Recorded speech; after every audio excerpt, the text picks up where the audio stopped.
Bismillah, Assalamualaikum.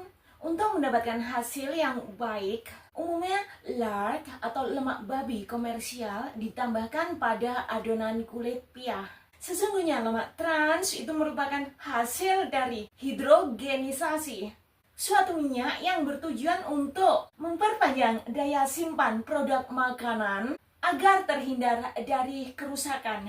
Lemak jenuh pada minyak kelapa jauh lebih tinggi dibandingkan dengan lemak jenuh yang terdapat pada margarin. Jika lemak jenuh beresiko pada penyakit jantung dan stroke, lemak trans jauh lebih parah lagi. Minyak olive kaya akan asam lemak esensial omega 3 yang sangat dibutuhkan oleh tubuh. Tetapi jika kalian salah dalam menggunakannya, justru akan merangsang pertumbuhan kanker. Lalu, jika ingin denyut jantung kalian stabil, konsumsilah jenis-jenis makanan yang kaya akan lemak sehat atau asam lemak esensial, baik omega 3 maupun omega 6. Ingin informasi lebih lengkap? Yuk simak video berikut.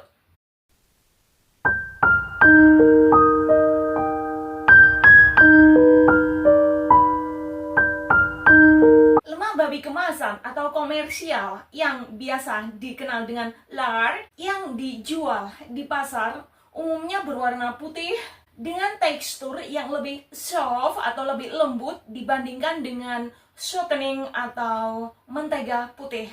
Pada saat saya melakukan uji coba untuk membuat pastry dengan menggunakan ukuran sama, perbedaannya terletak pada pastry A, saya tambahkan lemak babi. Kemudian di pastry B, saya tambahkan mentega atau butter. Di pastry C, saya gunakan margarin. Kemudian di pastry D, saya gunakan minyak canola atau sejenisnya. Lalu apa perbedaannya? Yang saya dapatkan, yang tahu, tulis komentar di bawah.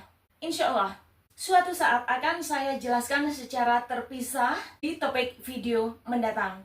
Tunggu kehadirannya. Sesungguhnya, lemak trans itu merupakan hasil hidrogenisasi, suatu minyak yang bertujuan untuk memperpanjang daya simpan produk makanan agar terhindar dari kerusakan. Yang umumnya, lemak golongan ini ditambahkan pada makanan olahan komersial. Contohnya, margarin, mentega, cemil-cemilan yang dipanggang ataupun digoreng, salad dressing komersial, cemilan kemasan, shortening atau mentega putih, lard atau lemak babi komersial, dan masih banyak yang lainnya.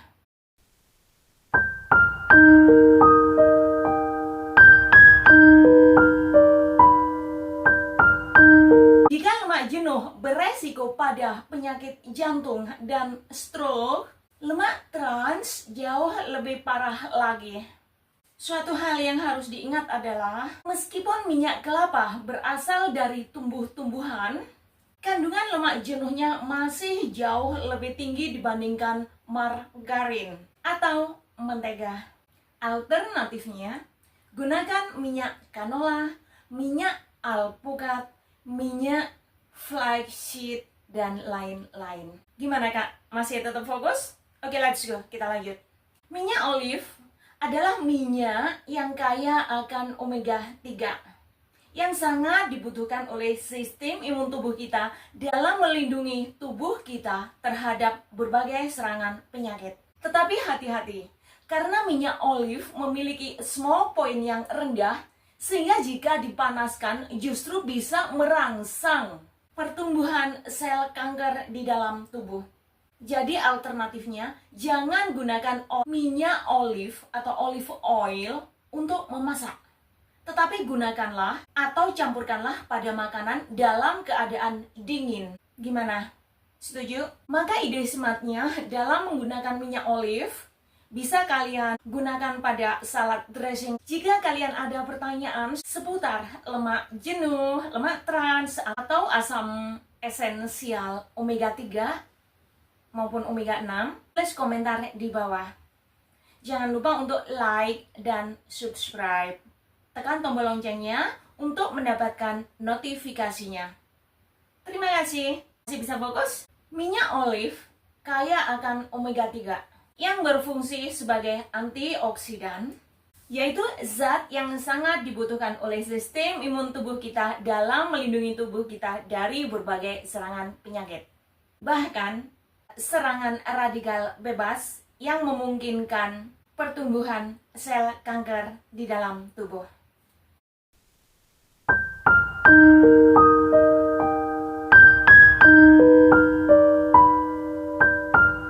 Bicara soal lemak, kayaknya gak komplit deh. Jika tidak dilengkapi dengan asam lemak esensial dan kenapa tubuh kita memerlukannya. Mengonsumsi lemak yang mengandung asam lemak esensial sangat dibutuhkan oleh tubuh, seperti halnya protein dan karbohidrat.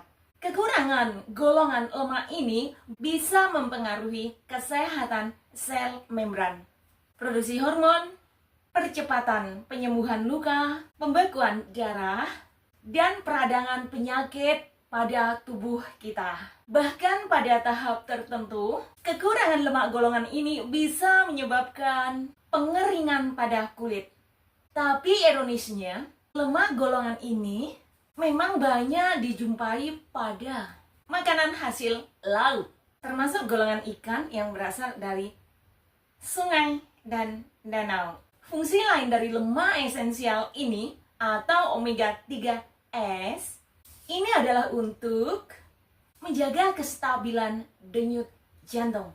Maka cobalah untuk mengonsumsi makanan hasil laut ini paling sedikit 2 hingga 3 kali seminggu. Lebih baik lagi jika setiap hari.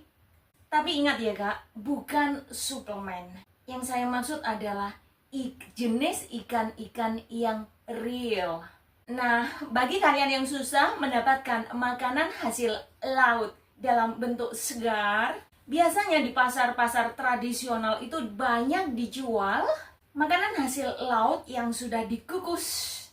Jadi kita tinggal bersihkan kemudian masak. Ini memang praktis.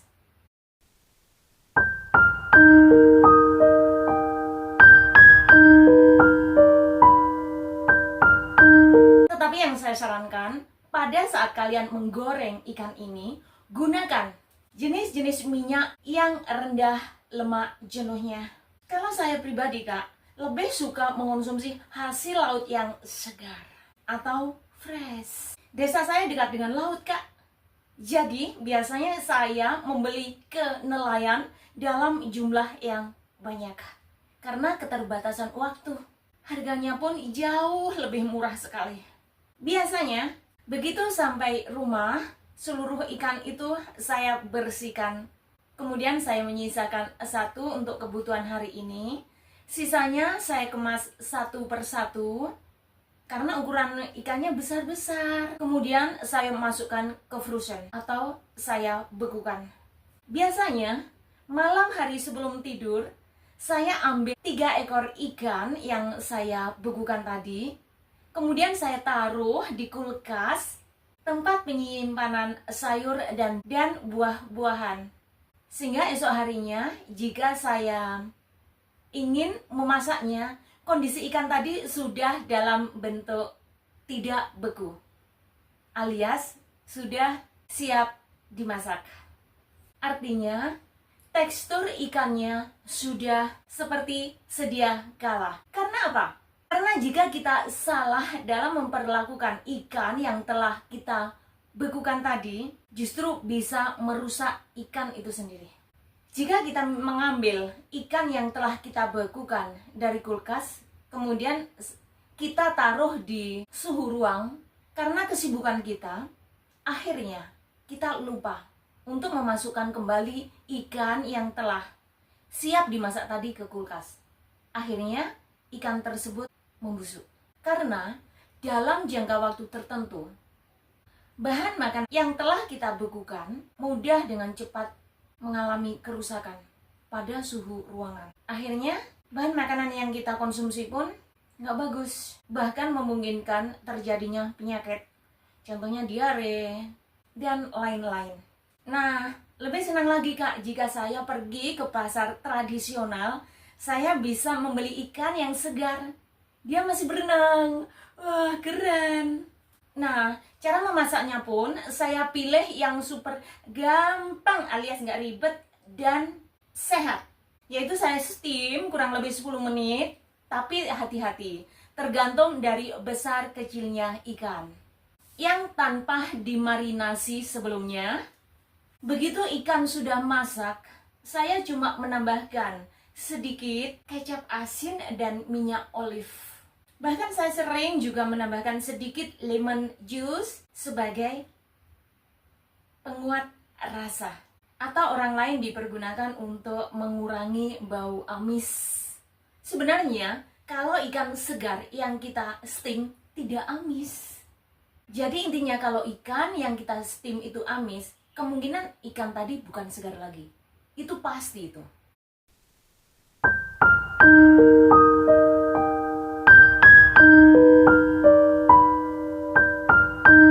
Video seru yang lainnya ada di sini.